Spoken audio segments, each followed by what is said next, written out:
the first time the organ would have been heard publicly in over 40 years. Most people aren't aware of the history of this instrument. It is in fact the largest musical instrument ever built by man. It's the largest and most powerful instrument on the planet, and it hasn't operated for a very long time. The organ fully played until 1944, and ever since the hurricane in September of that year has been more or less limping back to life. At a certain point in the hall's history, the resources weren't there to keep it fully operational, and it has been silent for a number of decades. So with Miss America this year, we're very pleased to present the first sounds this organ has made publicly in almost 40 years.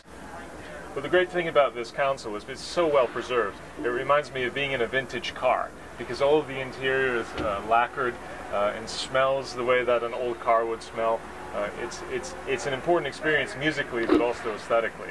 And you have to remember that this beautiful interior, this is just the control panel for a much larger instrument.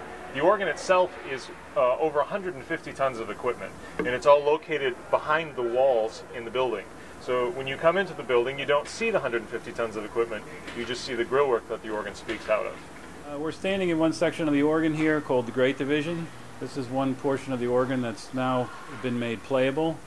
When we started the project a few years ago, the organ was completely silent, and there's been a tremendous amount of work by a number of organ technicians and professionals that have gotten a portion of it not only playable but in tune, so that it will be able to be used as part of the Miss America program this year.